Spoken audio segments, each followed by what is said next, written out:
ABVP में मेरे ख्याल से स्टूडेंट पॉलिटिक्स उनके लिए बच गई है जो कि रजवाड़े हैं या किसी मंत्री के भतीजे हैं या मंत्री के बेटे हैं या किसी पॉलिटिकल खानदान से एफिलिएशन बिलोंग करते हैं। सिर्फ उनके लिए रह गई है। रखो टेबल पे 20 लाख लड़वाएंगे तुम्हें इलेक्शन। मैं ये मानता हूँ लोगों ने आजकल पता क्या कर दिया है, इतना स्टूडेंट पॉलिटिक्स को ही इतना गलत शब्द बना दिया है कि कोई अगर पॉलिटिक्स कर रहा है या मैं बोलूँ ना कि मैं राजनीति करता हूँ तो लोग मुझे बोलेंगे यार मेले काम कर रहा है या यार पुट्ठे काम कर रहा है, यार क्या फायदा है। हाँ, उस एक महीने में मैं ये कह सकती हूँ कि जितना बाकियों ने 3-4 महीने में करा होगा ना, मैं एक महीने में ना सुबह 8 बजे से शुरू होकर रात के 10 बजे तक काम। तो आप ये कह रहे हो कि आपको इलेक्शन लड़ाएगा?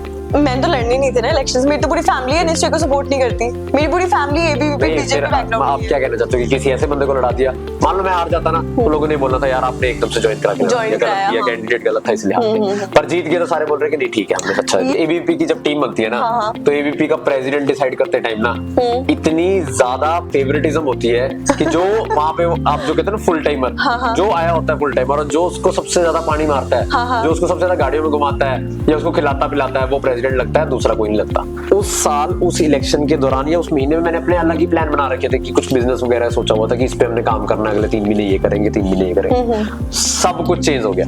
अच्छा, आज की सरकार है, आपने देखा कितनी तानाशाह है, वो 2 मिनट नहीं लगाती, ईडी को बुला देगी किसी के घर पे, सीबीआई को भेज देगी, इंक्वायरी बिठा देगी। आपको लगता है कि कन्हैया कुमार जिसने ये स्टेटमेंट दे दी कि तेरे टुकड़े होंगे, उसको वो चैन से बैठने देते?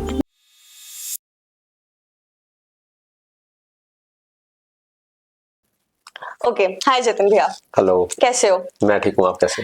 आपको कैसा लगा यहाँ पर आकर के? बहुत अच्छा लग रहा है, आप लोगों ने ये इनिशिएटिव लिया है। मैं बहुत अच्छी हूँ। आपने मेरे से पूछा ना कैसे हो, मैंने बताया नहीं आपको मैं कैसी हूँ, मैं बहुत अच्छी हूँ, थैंक यू।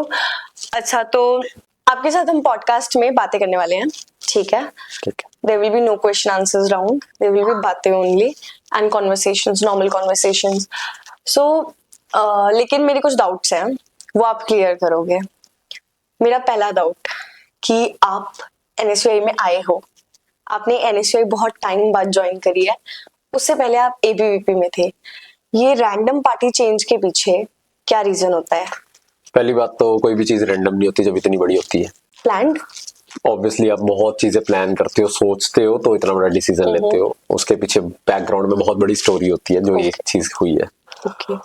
एबीवीपी से एनएसए में जाना मतलब बहुत सोच समझ के मैंने ये फैसला लिया, रैंडमली ये फैसला नहीं लिया। बैक एंड पे बहुत सारी चीजें थी जो कि बताऊंगा तो काफी टाइम लग जाएगा, पर ठीक है मैं आपको थोड़ा फिर भी एक आइडिया देता हूँ। हाँ। कि जहाँ पे आपको स्पेस नहीं मिल रही अपने आइडियाज एक्सप्रेस करने की, या जहाँ पे आपको एक पपेट की तरह चलाया जा रहा है कि बोलना है तो सिर्फ ये बातें बोलनी है अदरवाइज नहीं बोलनी। ओके। तो अगर आप ऐसी जगह पे रह के सोच रहे हो कि मैं स्टूडेंट्स के आइडियाज को एक्सप्रेस कर दूंगा जहां मैं खुद के नहीं कर पा रहा, तो वहां स्टूडेंट्स के आइडियाज तो बिल्कुल भी एक्सप्रेस नहीं हो सकते। सो आप जब मेरे को ये डिसीजन क्यों, मतलब ये ऐसा नहीं है कि एक दिन का डिसीजन है, ये सालों साल चीजें ऐड ऑन होती रही है, पाइल अप होती रही है, जिसके बाद ये मैंने डिसीजन लिया एनएसयूआई में। ओके। सो आप एबीवीपी में कितने टाइम थे, मतलब कितने साल थे? लगभग 5-6 साल में एबीवीपी में था। मैंने एबीवीपी में वर्क करा 2017 के बाद से मैं एबीवीपी में ही था। ओके। मैंने लास्ट ईयर एबीवीपी में वर्क करा था 2 महीने, and with in 2 months I left the party. उसके पीछे भी कुछ रीजंस थे। फिर तो जब आपने 6 साल एबीवीपी में काम करा तो आपके माइंड में ये क्वेश्चन या फिर ये चीज नहीं आई कि आपको एबीवीपी छोड़ करके किसी ऐसी पार्टी में जाना चाहिए जो बिल्कुल ऑपोजिशन तो ना ही हो? जैसे एनएसयूआई बहुत ही ज्यादा ऑपोजिट है एबीवीपी के। तो किस पर्सपेक्टिव में? लाइक एबीवीपी के और भी बहुत सारी मैं मान गया आप आइडियोलॉजिकली बोल रहे होंगे। हाँ, जैसे एचएसए हो गई है। आइडियोलॉजिकली आप मैं मानते हैं। हाँ। बट जब मैंने एबीवीपी ज्वाइन की थी तो मैंने तो एक आइडियोलॉजी से ज्वाइन की थी कि स्टूडेंट वेलफेयर करना। ओके। तो वो प्लेटफॉर्म तो एनएसए भी देती है कि आप स्टूडेंट वेलफेयर के लिए काम कर सकते हो। तो मुझे नहीं लगता कि आइडियोलॉजिकली मेरे को 360 डिग्री घूमना पड़ा। हाँ, मैं बीजेपी में होता, फिर मैंने कांग्रेस ज्वाइन की होती तो बात अलग थी। मैंने तो एबीवीपी ज्वाइन की थी और एबीवीपी वाले खुद बोलते हैं कि हम तो सिर्फ लीडर तैयार करना चाहते हैं। हम कोई आपको ये नहीं कहते कि आप बीजेपी ज्वाइन करो या कांग्रेस ज्वाइन करो, आप कुछ भी करो। आज के टाइम पर अगर एबीवीपी के किसी भी हम लीडर से या फिर किसी भी कार्यकर्ता से बात पूछते हैं कि आपकी पार्टी से निकल करके आज पंजाब यूनिवर्सिटी को प्रेसिडेंट्स मिल रहे हैं, जैसे पहले आयुष खट्टर रह चुके हैं, अब आप रह गए, तो उनका कहना यही होता है कि एबीवीपी तो यूनिवर्सिटी को या फिर इस देश को लीडर्स प्रिपेयर करके देती है। तो वो लीडर्स एबीपी में रह करके क्यों नहीं कुछ करते हैं? ये अब ये उनको समझना पड़ेगा ना। देखो, बोलने के लिए अच्छी चीज है, और मैं ये भी नहीं कहता कि चलो कोई भी स्टूडेंट ऑर्गेनाइजेशन है, चाहे एबीपी हो चाहे कोई और हो, ठीक है, हर एक स्टूडेंट ऑर्गेनाइजेशन आपको एक प्लेटफॉर्म देती है किसी न किसी लेवल तक, और वहां पे आपकी लीडरशिप क्वालिटीज एनहांस होती है। बट ये उनको देखना पड़ेगा कि उनके स्ट्रक्चर में कुछ ऐसी दिक्कतें हैं जिसकी वजह से कि जब तक बंदा वहां होता है तब तक तो वो नहीं प्रेसिडेंट बन पा रहा होता, या ग्रो कर पा रहा होता, या उस लेवल तक पहुंच पाता, उस मुकाम तक जहां उससे पहुंचना चाहिए। जैसे ही वो किसी और ऑर्गेनाइजेशन में आता है या कहीं और काम करने लगता है तो वो वहां पहुंच जाता है। जैसे पहले भी प्रेसिडेंट बने हैं एबीपी से निकल के, बाद में भी बन रहे हैं। तो इनको समझना पड़ेगा कि कुछ ना कुछ इनके पूरे सेटअप में दिक्कत है।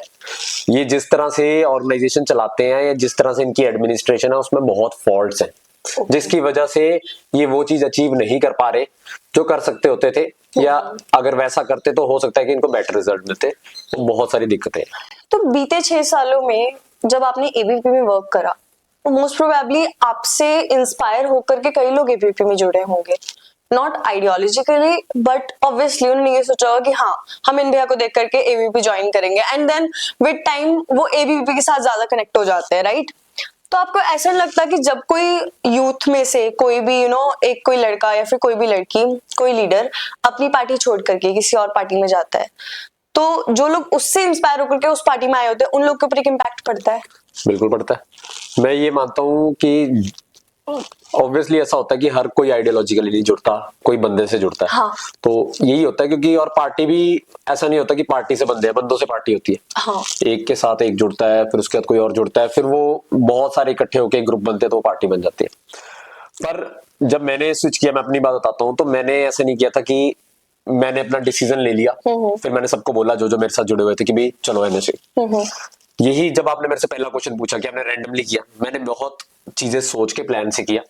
मैंने जितने भी लोग मेरे साथ एसोसिएटेड थे, मैं 70 से 75 लोगों की टीम के साथ ज्वाइन हुआ था एनएसए में। जब मैंने ज्वाइनिंग की थी, कन्हैया जी यहाँ पे आए थे, तो वो पूरी एबीवीपी के 75 लोग जो मेरे साथ भी थे या वैसे भी एबीपी में थे या कुछ सारे लोग, उन सबसे मैंने बातचीत करी कि मैं ऐसा ऐसा सोच रहा हूँ, ये चीजें दिक्कतें फेस कर रहे हैं हम, आप भी कर रहे हैं, मैं भी कर रहा हूँ। उनको भी लगा कि ये चीजें हो रही हैं, ये गलत हो रहा है। तो उन सब ने 70-75 लोगों ने जब कंबाइंड डिसीजन लिया ना कि हाँ हम ये करते हैं, तब मैंने ये डिसीजन फाइनल किया। तो मैं उन सब लोगों का ध्यान रख के ही पार्टी में, दूसरी पार्टी में गया, जबकि मुझे मतलब ऐसा ना हो कि मैं चला जाऊं और कल को पीछे से मेरे को लोग बोले कि हम तो आपके चक्कर में आए थे, आप खुद चले गए। तो ऐसा मैंने नहीं होने दिया। मैंने सारे लोग अपने साथ रखे हैं, आज भी मेरे साथ हैं। तो हम आइडियोलॉजी हमारी स्टूडेंट वेलफेयर की थी, उन लोगों की भी थी, और हम वही कर रहे हैं आज की डेट में भी। तो हमने कोई अपनी आइडियोलॉजी भी नहीं बदली। हम सब ने एक साथ जो गोल लिया था उसको अचीव करने के लिए काम किया। कहीं काफी हद तक हमने उसको अचीव भी किया इस इलेक्शंस में। That's nice. एबीपी को माना जाता है कि वो बीजेपी की स्टूडेंट विंग है, इज इट राइट? माना जाता है, बट एबीपी वाले इस बात को नहीं मानते हैं। देखो, मैं आपको बिल्कुल अंदर की बातें बता सकता हूँ क्योंकि मैं इतने साल रहा हूँ कि मुंह बोलने पे ये है कि हम बीजेपी के नहीं है। मुंह बोलने के लिए बहुत बातें हैं कि हम पहले इस्टेब्लिश हुए हैं, बीजेपी बाद में हुई है। बट एक बात देखो, पूरे इलेक्शंस में कौन लोग साथ रहते हैं? बीजेपी के। पैसे कहाँ से लेते हैं? बीजेपी वालों से। लीडर्स कौन से आते हैं प्रोग्राम में? बीजेपी वाले। बोलना किसके फेवर में है? बीजेपी के। बोलना किसके अगेंस्ट है? जो बीजेपी के अगेंस्ट है। exactly. आप ये देखो ना कि कोई भी ऐसी चीज जिसके अगेंस्ट ये बोलते हो बीजेपी के रिलेटेड, नहीं बोलते। तो आप कैसे कह सकते हो कि हम इंडिपेंडेंट है, हमारा कुछ नहीं है? आपने हर चीज वो करनी है जो बीजेपी करती है।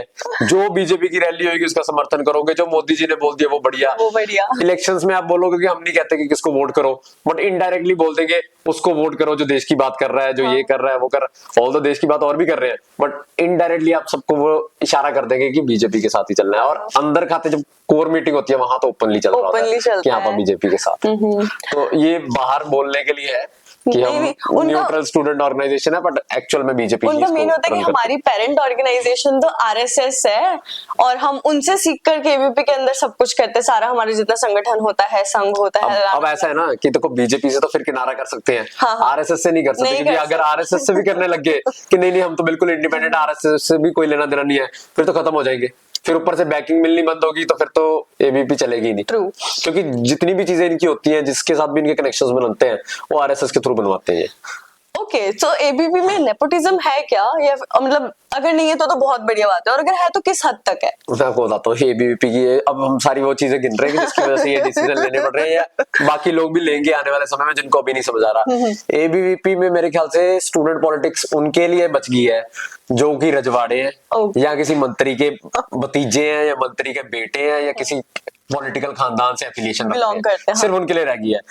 रखो टेबल पे 20 लाख लड़वाएंगे तुम्हें इलेक्शन। हाँ। किसके वो तुम किसके रिलेटिव हो? अच्छा तुम्हारे चाचा ये हैं, अच्छा तुम्हारे ताए ये हैं, तुम्हारे ताया एमएलए एमपी हैं, चलो ठीक है तुम्हें इलेक्शन लड़ लो। तो ये वहां पे रह गया है। आप अभी भी जाके जो अब आज की टीम होगी उनके उनसे पूछ लेना, वो भी ये फेस करेंगे, फिर वो भी स्विच करेंगे। अल्टीमेटली सिर्फ उन लोगों को मौका देते हैं जिनका कुछ ना कुछ पॉलिटिकल कनेक्शन है, या आरएसएस से ताल्लुकात रखते हैं, या उनके पास बहुत पैसे हैं, बहुत किले हैं, जमीनों वाले हैं। उनको मौका मिलता है कि वो पैसे लेके आएंगे, ऑर्गेनाइजेशन को पैसा देंगे, इलेक्शन अपना पैसों पे लड़ेंगे, तो इन लोगों को मौका मिलता है। तो मुझे लगता है नेपोटिज्म भी है और ये सारी चीजें भी है।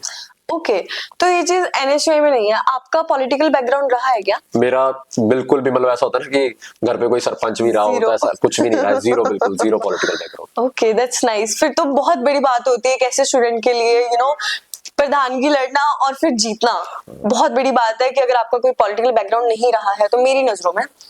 तो अब हम एबीपी की बात कर ही रहे हैं, तो एबीपी में बेसिकली, अच्छा मेरे को एक बात बताओ, उनमें ना एक ये सिस्टम भी चलता है कुछ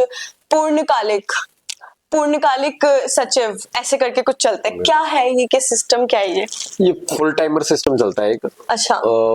जैसे कुछ लोग हैं, हाँ, जो कहते हैं कि हम फुल टाइम काम करेंगे घर गुर छोड़ के, कि एबीपी का ही काम देखेंगे, कि हम अपने घर से आ जाएंगे, अब उसके बाद हमारा परिवार यहीं पे होएगा। मतलब हमने जब तक हम पूर्णकालिक हैं, हाँ, तो हम अपने घर नहीं जाएंगे, हम यहीं एबीपी के ऑफिस में रहेंगे, हाँ, और तब तक हम कोई शादी ब्याह कुछ नहीं करेंगे, कोई और ऐसी मतलब और कोई कमिटमेंट नहीं करेंगे, सिर्फ हमारी एक ही कमिटमेंट रहेगी। तो वो फुल टाइम, हाँ, 24/7 फिर वो एबीपी का ही काम करते हैं और कोई काम नहीं करते हैं। So they get payments for this? Payment तो नहीं मिलती, वही कि इनका बेसिक जो खाना पीना, रहना सहना, कपड़े वपड़े, इसका पैसा उनको अलाउंसेस मिल जाते हैं, इसका कुछ उनको मिल जाता है। That's nice. फिर वो मतलब पूर्णकालिक जब तक रहना चाहते हैं तब तक, या फिर जब तक रहना चाहते हैं, जब उनका मन हो कि अब नहीं कुछ और करना है या जिंदगी में कुछ और करना है, फिर वो छोड़ सकते हैं, छोड़ भी सकते हैं। एबीपी से निकल करके कोई भी स्टूडेंट किसी और पार्टी में जा सकता है रेदर देन बीजेपी? बिल्कुल, मैं गया तो। आप तो एबीपी छोड़ करके एक दूसरी स्टूडेंट ऑर्गेनाइजेशन में आए हो, दैट इज एनएसयूआई, बट मैं ये पूछ रही हूँ कि एबीपी छोड़ करके कई लोग ऐसे करते हैं कि हम बीजेपी ज्वाइन करेंगे क्योंकि हम एबीपी में रह चुके हैं, या फिर हम आरएसएस ही ज्वाइन करेंगे क्योंकि हम एबीपी में रह चुके हैं। But rather than RSS and BJP, जो कि उनकी पेरेंट ऑर्गेनाइजेशंस हैं, किसी और पार्टी में, कांग्रेस, बिल्कुल, मैं चाहता तो मैं कांग्रेस भी तो ज्वाइन कर सकता था। मेरे को रोक करोगे कांग्रेस? नहीं, अगर मैं एनएसए नहीं भी करता, मान लो सपोज मेरे को ये भी नहीं होता कि मेरे को सीधा मेन स्ट्रीम पॉलिटिक्स में जाना था, मैं कांग्रेस कर लेता। ऐसे कोई रोक नहीं सकता किसी को, तो आप कोई किसी भी ऑर्गेनाइजेशन में जा सकता है। तो आप आगे कांग्रेस में कंटिन्यू करने वाले हो या फिर एनएसयूआई पे? नहीं, अभी तो मैं यूनिवर्सिटी का स्टूडेंट हूँ, तो मैं स्टूडेंट पॉलिटिक्स में ही एक्टिव रहूंगा आने वाले कुछ 1-2 साल। क्या लगता है यूथ जो है आजकल के, उनको स्टूडेंट पॉलिटिक्स में आना चाहिए या फिर नहीं? बिल्कुल आना चाहिए, बहुत ज्यादा जरूरी है मेरे हिसाब से। हर एक व्यक्ति का एक पॉलिटिकल ओपिनियन होना चाहिए। मैं ये मानता हूँ। लोगों ने आजकल पता क्या कर दिया है, इतना स्टूडेंट पॉलिटिक्स को ही इतना गलत शब्द बना दिया है कि कोई अगर पॉलिटिक्स कर रहा है, या मैं बोलूं ना कि मैं राजनीति करता हूँ, तो लोग मुझे बोलेंगे यार मिले काम कर रहा है, या यार पुट्ठे काम कर रहा है, यार क्या फायदा है, बड़ी परेशानी होती है, खज्जल। किसी को मैं बोल दूं कि यार इस इशू पे आ जाओ, तुम हमारे साथ बोल लो कुछ, और नहीं मेरे को पॉलिटिक्स नहीं करनी, मेरे को इससे दूर रखो। तो मतलब ऐसा एक वो बना दिया कि ये चीज बहुत कॉन्ट्रोवर्शियल है, अगर हम इसमें आ गए हमारे साथ कुछ भी हो सकता है, हमारे साथ दिक्कतें आ सकती हैं, हमें लोग हरास कर सकते हैं, हमारे साथ कोई पंगा ना पड़ जाए। मतलब लोगों को लगता है कि ये चीज ही मतलब उनके लिए है जिन्होंने बस सोचा हुआ है कि हम, या फिर जिनका बैकग्राउंड है, या जिन्होंने सोचा यही करना है। जबकि ऐसा नहीं होना चाहिए। ये पता क्या है, मुझे ऐसा लगता है कि कोई भी व्यक्ति कुछ भी काम कर रहा है ना, वो साइड बाय साइड अगर थोड़ा बहुत अपने पॉलिटिकल ओपिनियंस देता है, और अगर उसकी चीजें या उसके ओपिनियन लोगों को पसंद आते हैं, तो वो भी इस फील्ड में आ सकता है। अल्टीमेटली ये है कि आपके पास ऐसे आइडियाज हैं जिससे सोसाइटी की बेटरमेंट हो सकती है। तो इसलिए हमें अच्छी राजनीति प्रमोट करनी चाहिए, कि ये कोई गलत टर्म नहीं है, कोई गलत चीज नहीं है। अच्छी राजनीति करो, लोगों की हेल्प करो, सोसाइटी की हेल्प करो, और कोई भी कर सकता है। बैकग्राउंड होना जरूरी नहीं है, पैसे होने जरूरी नहीं है, आइडियाज होने जरूरी है, विल होनी जरूरी है। आपको क्या लगता है इस टाइम पे हमारे जो एमपी एमएलए बैठे हुए हैं पार्लियामेंट में, उन लोगों को एजुकेटेड होना इम्पोर्टेंट है क्या? क्योंकि आज के टाइम पे माना जाता है कि एक 12वीं पास बच्चा भी मतलब पॉलिटिक्स में जा सकता है बड़े होकर के, and most of the people यही काम करते हैं कि पहले अपनी लाइफ जी ली, फिर उसके बाद चलो अब पॉलिटिक्स भी कर ही लेते हैं। ये होता है, अगर आपने देखा हो तो गांव के एरियाज में, हमारे हिमाचल में बेसिकली 40-45 के जब हो जाते हैं तो वो सोचते हैं कि चलो ऐसा करते हैं, सरपंची लड़ लेते हैं, प्रधानगी ये सब अलाना फलाना कर लेते हैं, कहीं ना कहीं से तो पॉलिटिक्स में घुस ही जाएंगे। तो आपको क्या लगता है कि उनको एजुकेटेड होना चाहिए या फिर नहीं? मेरे को ऐसा लगता है इसके ना बड़े सारे पहलू हैं। मान लो कोई व्यक्ति है 12th पास, ठीक है, अगर हम वैसे ही मानते हैं, जनरल क्या होता है कि हम चाहते हैं कि बंदा आगे अपनी डिग्री करे फिर जॉब करे, ठीक है, ऐसे ही घर वाले भी चाहते हैं कि अल्टीमेटली इंडिपेंडेंट हो जाए। इंडिपेंडेंट से सिर्फ फाइनेंशियल फ्रीडम की बात करते हो। ओके। अगर आप 12वीं पास होके पैसे कमाने लग जाओ, आपके घर वाले आपको कितना रोकेंगे? और अच्छे पैसे कमा रहे हो, नहीं तो नहीं रोकेंगे। नहीं बोलेंगे ना कि आपको कोई डिग्री चाहिए कि नहीं चाहिए, आप बहुत पैसे कमा रहे हो, आप 1 लाख 2 लाख 3 लाख महीने के कमाने लग गए, जितना कोई डिग्री करके भी नहीं कमा पा रहा, तो आपके घर वाले नहीं बोलेंगे। नहीं बोलेंगे। एंटरप्रेन्योरशिप में लोग आजकल ऐसे ही कर रहे हैं, बहुत ज्यादा। बहुत सारे लोग ऐसे हैं जो 12वीं के बाद सीधा अपना कोई स्टार्टअप शुरू कर देते हैं या अपनी इंजीनियरिंग वगैरह पूरी नहीं करते। अल्टीमेटली ये है कि आपको जो एजुकेशन है वो सिर्फ डिग्री के थ्रू नहीं मिलती। आप अपनी एजुकेशन बहुत तरीके से ले सकते हो, सीख सकते हो, किताबें पढ़ सकते हो, सब चीजें कर सकते हो। मैं ये मानता हूँ कि एक बंदा जो पॉलिटिक्स में जाना चाहता है उसके पास नॉलेज होनी चाहिए, एटलीस्ट पॉलिटिक्स की नॉलेज होनी चाहिए। जिस फील्ड में जाना चाहता है, जिस जगह में काम करना चाहता है, देश के बारे में पता होना चाहिए, सोसाइटी के बारे में, प्रॉब्लम्स का पता होना चाहिए। अगर वो कह रहा है कि भाई मैं इलेक्शंस कंटेस्ट करना चाहता हूँ, ये दिक्कतें हैं, मेरे पास ये सॉल्यूशंस हैं, मैं ऐसे इसको इम्प्लीमेंट करूंगा, तो उसके आइडिया को वोट करो, ना कि उस बंदे के पीछे जाओ कि यार ये है कि नहीं है। हाँ, ऑब्वियसली डिग्री हो तो बेटर है कि उसको और नॉलेज होगी, बट ऐसा नहीं कह सकते कि किसी का अगर डिग्री नहीं है तो वो बेवकूफ है या उसके पास नॉलेज नहीं है। मतलब अगर ये हमें, मुझे लगता है कि जब हम किसी को वोट करते हैं ना, तो हमें उसके पूरे मैनिफेस्टो को, उसके आइडियाज को जज करना चाहिए, सिर्फ उसको नहीं जज करना चाहिए कि ये क्या कर रहा है। ये इसकी फेस वैल्यू भी होती है, पर हमें एटलीस्ट जानना चाहिए कि करोगे क्या। ओके। तो अभी जैसे आप एनएसयूआई में हो, तो आपने लाइक यूनिवर्सिटी डेवलपमेंट के लिए अब तक क्या क्या मेजर्स ले लिए हैं? देखो, यूनिवर्सिटी डेवलपमेंट के लिए हमने अपने मैनिफेस्टो पे कंटिन्यूसली काम कर रहे हैं। इन बिटवीन हमें बहुत सारी चीजें ऐसी इमीडिएट कंसर्न की मिली थी, जैसे सुसाइड्स होने लगे थे जब, हाँ, तो हमने, मैनिफेस्टो हमारा 1-2 महीने लेट हो सकता है, बट जो इमीडिएट अटेंशन की चीजें हैं हमने उस पर काम पहले किया। हमने लाइब्रेरी ऑफ ह्यूमंस एक कॉन्सेप्ट शुरू किया है यूनिवर्सिटी में, जिसमें कि ह्यूमन बुक्स होंगी, जैसे मैं भी एक बुक हो सकता हूँ, आप भी एक बुक हो सकते हो, और लोग आपको पढ़ने आएंगे। और बुक्स ऐसे होंगी जैसे अगर मान लो मैंने अपनी लाइफ में डिप्रेशन का कोई केस हैंडल किया और मैं उससे बाहर आया हूँ, और मैं बोलता हूँ कि मैं एक बुक हूँ जिसके पास ये स्टोरी है कि मैं कैसे बाहर आया, आप पढ़ना चाहते तो आओ। आप किसी के साथ सेक्सुअल हरासमेंट का कुछ हुआ हो कि मैंने वो कैसे सरवाइव किया, मेरे साथ क्या हुआ, तो हमने ऐसे करके किया था, जिसमें हमारे पास 40-50 बुक्स रजिस्टर हुई, बच्चों ने रजिस्टर किया कि हम अपने केसेस सुनाना चाहते हैं, बताना चाहते हैं, और 50-60 स्टूडेंट्स आए जो इनको पढ़ना चाहते थे। तो ये सारे अब स्टूडेंट्स ऐसे हैं जो वैसे बात नहीं कर पाते, मतलब जो पढ़ने आ रहा है ना उसके साथ ये चीजें हो रही है यहाँ पे, कि मैं अगर डिप्रेशन में हूँ तो मैं चाहूंगा कि मैं उसी बंदे से बात करूं जिसने ऐसी चीजें हैंडल की है, क्योंकि वो दूसरे लोगों को बताने से कतराते हैं कि मेरे को जज कर लेंगे कि यार मैं डिप्रेशन में हूँ या कुछ है, तो वो अननोन लोगों से इंटरेक्ट करने में ज्यादा थे। तो हमने ये इनिशिएटिव लिया, हमारा बहुत अच्छा गया, बहुत सारे बच्चों ने हमें बहुत पॉजिटिवली कहा। इसका 2nd चैप्टर हमने करवाना है, अप्रैल में करवा लेंगे मोस्ट प्रोबेबली फंक्शंस के बाद। तो ये कंटिन्यूएशन में हम चाहते हैं कि ये चलता रहे। एक चीज हमने ये की। बाकी जो यूनिवर्सिटी के इश्यूज होते हैं, एक हमारा मेंस्ट्रुअल लीव का मुद्दा है, हाँ सच, उसका भी बताओ क्या सीन है उसका। वो मैं ये कहता हूँ कि जल्दी हम यूनिवर्सिटी के स्टूडेंट्स को तोहफा देंगे। कोशिश है कि 8 मार्च को वुमेन्स डे के दिन ये चीज अनाउंस करें। तो बहुत मेहनत लगी है इस पे, बहुत मत्था मारा है अथॉरिटी के साथ, कंटिन्यूअसली इतनी कमेटीज में सर्वेज करवाए, उनको सारा डाटा दिया, पॉलिसीज पढ़ाई, बहुत कुछ करके अब मुझे लगता है फाइनली हम इस चीज को इम्प्लीमेंट होता देखेंगे। That's very nice। तो मेंस्ट्रुअल लीव का जो मुद्दा है वो एनएसयूआई पंजाब यूनिवर्सिटी के माइंड में आया कहाँ से? जब भी इलेक्शन लड़ते हैं ना तो पहले एक कमेटी होती है, ब्रेनस्टॉर्मिंग कमेटी, जो सोचती है कि क्या मैनिफेस्टो बनाना है, किन मुद्दों पे इलेक्शन दूसरों से अलग, ठीक है, हाँ, कि किन मुद्दों पे इलेक्शन लड़ना है, किसकी सबसे ज्यादा जरूरत है। तो वो जो कमेटी होती है उसमें लड़के लड़कियां, हमारी पूरी कोर टीम होती है। तो उस टाइम ये इशू केरला में चल रहा था, उस टाइम ये कहीं पे इम्प्लीमेंट हुआ था, केरला तो में पहले था, उसके बाद शायद असम में हुआ था या तेजपुर यूनिवर्सिटी कहीं पे हुआ। तो हमने ये देखा कि यार ये वहां पे इम्प्लीमेंट हो रहा है, ये यूनिवर्सिटी में क्यों नहीं हो सकता। सभी की रजामंदी बनी कि ये मुद्दा ले सकते हैं, तो हमने इसको अपने मैनिफेस्टो में डाला। और ये सिर्फ पंजाब यूनिवर्सिटी का नहीं है, दिल्ली यूनिवर्सिटी में भी यही मुद्दा था एनएसयूआई, और नेशन वाइड ये मुद्दा है। तो फिर हमने सोचा कि यार, और जब हमने ये पिच किया तो बहुत अच्छा रिस्पॉन्स आया, लड़कियों ने बहुत पॉजिटिव रिस्पॉन्स दिया। तो फिर मेरे को लगा कि इसको हम टॉप मोस्ट प्रायोरिटी पे लेंगे। You were there in Delhi elections also, Delhi University दूसरे के जो elections थे उसमें भी आप थे आई गेस। तो क्या लगता है वहां पर जो NSUI के प्रेसिडेंट को हार मिली है इस बार, What was his name? Hitesh गुली। उनको जो हार मिली है उसके पीछे का क्या रीजन रहा होगा, मतलब मिस्टेक्स? देखो मेरे को पता क्या लगता है, जो दिल्ली यूनिवर्सिटी के इलेक्शन है ना, वो पंजाब यूनिवर्सिटी से बिल्कुल डिफरेंट है, बहुत ज्यादा। रीजन ये कि पंजाब यूनिवर्सिटी एक क्लोज्ड कैंपस है, हाँ। दिल्ली यूनिवर्सिटी एक ओपन कैंपस है। आप पंजाब यूनिवर्सिटी में सब तक रीच आउट कर सकते हो, दिल्ली यूनिवर्सिटी में थोड़ा सा मुश्किल होता है, ठीक है। तो लॉन्ग टर्म प्लानिंग चाहिए एक तो, कि आपको बहुत पहले से अपने इलेक्शन कैंपेन मोड में जाना पड़ेगा, सिर्फ उतने दिनों में नहीं जितने में पंजाब यूनिवर्सिटी हो जाती है।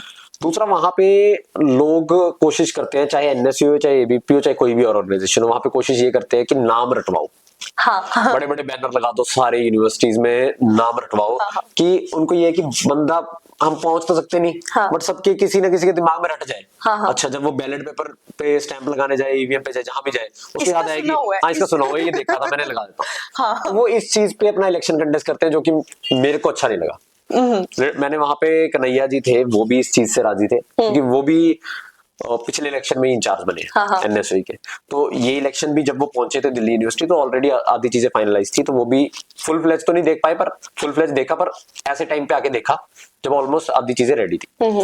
तो जब आप एकदम से आते हो या नए आते हो, तब आप एकदम से सारा सिस्टम नहीं चेंज कर सकते। तो आपको जो एग्जिस्टिंग सिस्टम है उसी के साथ काम करना पड़ता है। तो वो भी ये मान रहे थे कि ये चीजें उनको भी अच्छी लग रही थी, कि हर चीज में हवाबाजी है वहां पे, सिर्फ हवाबाजी का इलेक्शन है, कि भाई गाड़ियां घुमा दो, बोर्ड जिसके होर्डिंग्स ज्यादा है, हाँ। वो कहेंगे कि वो जीत जाएगा। हाँ। तो मैंने, जो मेरे को एक लगा था ना, कि आप इतने बड़े बड़े नाम के पोस्टर छपवा रहे हो, हाँ। आप नाम चाहे थोड़ा छोटा लिख दो, नीचे अपना एक एजेंडा पॉइंट लिख दो। हाँ।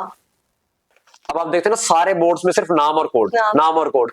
किसी ने, एक बंदे ने भी ये नहीं लिखा कि एक पॉइंट नीचे कि मैं ये करवाऊंगा। हाँ, नहीं लिखा। तो मैंने ये सोचा था कि अगर आप एक ये लिखोगे ना, तो लोगों को तब डिफरेंट लगेगा कि यार ये बंदा कुछ कर रहा है। वहां पे मुद्दे नहीं पहुंचाए जा रहे थे, वहां पे मैंस्टर लीव का मुद्दा था। हमने बहुत बोला उनको, जब हमारी मीटिंग्स होती थी, कि आप इसको ज्यादा सर्कुलेट करो, पर वो हुआ नहीं, क्योंकि अब इतने शॉर्ट नोटिस पे नहीं हो सकता था। पर मुझे ये लगता है कि वो एजेंडा बेस्ड कम है, हाँ। इसीलिए वहां पे एनएसयूआई पीछे, बाकी थोड़ा बहुत रह जाता है कि नहीं, मुझे ये लग रहा है कि हितेश के होर्डिंग्स कम लगे होंगे, क्योंकि एनएसयूआई में होर्डिंग्स शशांक शर्मा के ज्यादा लगे थे, जहां तक मैंने देखा। मैं खुद दिल्ली की हूँ ना, तो 31 अगस्त को यहाँ पर, हाँ 31 अगस्त, हाँ यहाँ पर नॉमिनेशंस थे, और मैं उसी दिन दिल्ली चली गई थी। देन फॉर नेक्स्ट 6 days, जब यहाँ पर इलेक्शंस होने थे अगले 6 दिनों में, और 22 तारीख के वहां पर इलेक्शंस थे, 22 सितंबर के, तो मैं वहीं पर थी उस टाइम पर, and I was roaming out there. तो वहां पर मुझे सबसे ज्यादा होर्डिंग्स एक सुशांत धनखड़ के मिले, जो एबीवीपी के कैंडिडेट थे, और एक शशांक शर्मा के मिले थे। और फिर उसके बाद जब वहां नॉमिनेशंस फाइल हो गए, तब तो फिर हितेश और अभी दहिया इन सबके थे। यक्षना शर्मा बहुत अच्छा वर्क करती है वो तो। अच्छा, आप मुझे एक बात बताओ, एनएसयूआई में नेपोटिज्म है या नहीं? मैं तो नहीं मानता कि नेपोटिज्म है। रीजन बीइंग कि मैं खुद किसी पॉलिटिकल बैकग्राउंड से नहीं था, और मैं यहाँ पे सिंगल एक सीट पे इलेक्शन लड़ी, और वो मैं लड़ा विदाउट एनी पॉलिटिकल बैकग्राउंड, और हम सब ने मिलके लड़ा, हम जीते भी। तो मुझे तो नहीं लगता, ये नहीं मैं कहता कि हर एक सिस्टम बिल्कुल फ्लॉलेस है, हर सिस्टम के फ्लॉज होते हैं। Obviously. जब आप कोई कैंडिडेट फाइनल भी करते हो इलेक्शंस के टाइम, तो वो ऐसा नहीं होता कि कोई एक बंदा फाइनल कर देता है, उसके पीछे कई सारे लोग लगे होते हैं, हाँ। बहुत सारे लोगों के इनपुट्स होते हैं। तो ये चीजें कई बार सिचुएशनल भी होती हैं, कि उस सिचुएशन के अकॉर्डिंग पर क्या जो स्थिति थी वो क्या कह रही है, समीकरण क्या बन रहे हैं। उसके अकॉर्डिंग आपका कैंडिडेट कई बार फाइनल होता है। हो सकता है कई बार गलत भी फाइनल हो जाए। हाँ। इसमें ऐसा कुछ नहीं है कि अगर एनएसयूआई ने फाइनल कर दिया तो सही ही फाइनल किया, हो सकता है गलत भी हो जाए। और अगर कोई हार जाता है ना तो तब हमें वो गलत ही लगता है, क्योंकि तब हम ये सोचते हैं कि यार हम हारे हैं तो कुछ ना कुछ कमी रही होगी। हाँ। ठीक है, अगर जीत जाए तो पहले गलत भी लग रहा होगा, बाद में सही हो जाएगा कि नहीं यार अच्छा कैंडिडेट था। मान लो मैं हार जाता ना तो लोगों ने बोलना था यार आपने एकदम से ज्वाइन करा के लगा दिया, गलत किया, कैंडिडेट गलत था इसलिए हार गए। पर जीत गए तो सारे बोल रहे हैं कि नहीं ठीक है हमने अच्छा ये तो ये एक होता है। पर ये मैं मानता हूँ कि गलत डिसीजन हो जाते हैं। हाँ। बट कोशिश ये रहती है हमारी कि हम ज्यादा से ज्यादा लोगों को इन्वॉल्व करके डिसीजन लें, ताकि क्योंकि एक मेजोरिटी डिसीजन लेना, बस मैं इस चीज को गलत मानता हूँ कि अगर एक सिंगल बंदा डिसीजन ले रहा है, हाँ हाँ वो गलत है कि वो आके डिसीजन लेके जा रहा है जिसको ज्यादा पता नहीं है। अगर आप लोगों को नहीं इन्वॉल्व कर रहे जो काम कर रहे हैं, जैसे आप कर रहे हो, आपने काम किया, आपसे नहीं पूछा जा रहा तो वो गलत है। आपसे पूछना चाहिए, आपकी सहमति, अगर आप किसी और के नाम पे सहमत हैं और इस पे नहीं है तो आपको पहले सहमत कराना चाहिए, आपको बताना चाहिए कि हम क्यों कर रहे हैं, ताकि बंदे के मन में, जो वर्कर है उसके मन में एक पॉजिटिविटी हो कि यार मेरा भी बात सुनी गई है और मेरा डिसीजन है ये। सबको जब ये लगेगा ना कि मेरा डिसीजन है, मैंने ये कैंडिडेट दिया, तब आप काम करते हैं, सब सारे काम करते हैं। एग्जैक्टली फिर अच्छा डिसीजन होता है। तो मैं मानता हूँ बाकी पोस्ट किसी को देनी ना देनी उसके पीछे भी कई सिचुएशंस होती हैं। नहीं, उसके पीछे 100-150 वोट्स होते देखो हैं। मैं ये मानता हूँ 100-150 वोट चलो ठीक है, हम कई बार पोस्ट इसलिए भी देते हैं कि सिर्फ इलेक्शन के पर्पस से दे देते हैं, ठीक है, ये चीजें मैं मान गया। मैं ये भी मानता हूँ कि एक स्ट्रक्चर होना चाहिए ऑर्गेनाइजेशन का, जो कि मैं कन्हैया जी को भी बोलता हूँ कि हमें एक स्ट्रक्चर चाहिए, एक स्ट्रक्चर के अकॉर्डिंग पोस्ट मिलनी चाहिए। ऐसे नहीं होना चाहिए कि हम कुछ भी पोस्ट बना के किसी को भी दे रहे हैं। तो इस पे काम कर रहे हैं क्योंकि वो भी एक ऑर्गेनाइजेशन से ही आए हैं पहले, तो वो ऑर्गेनाइजेशनल स्ट्रक्चर में ज्यादा बिलीव करते हैं। तो हम भी चाहते हैं कि एक ऑर्गेनाइजेशनल स्ट्रक्चर हो। अब जब वो स्ट्रक्चर उस अकॉर्डिंग हम काम करने लगेंगे तो मेरे ख्याल से दिक्कतें कम हो जाएंगी मोस्ट प्रोबेबली। फिर हम। और पता क्या है, पोस्ट जो होती है ना वो देनी ऐसे चाहिए कि किसका क्या काम है। हम बहुत सारी चीजें होती है, किसी को सोशल मीडिया कोऑर्डिनेटर लगा रहे हैं, किसी को मीडिया कोऑर्डिनेटर लगा रहे हैं, किसी को प्रेसिडेंट लगा रहे हैं, सेक्रेटरी लगा रहे हैं। सबकी कैपेबिलिटी के अकॉर्डिंग और सबके इंटरेस्ट के अकॉर्डिंग पोस्ट होनी चाहिए, ताकि वो उस चीज के साथ जस्टिस कर सके।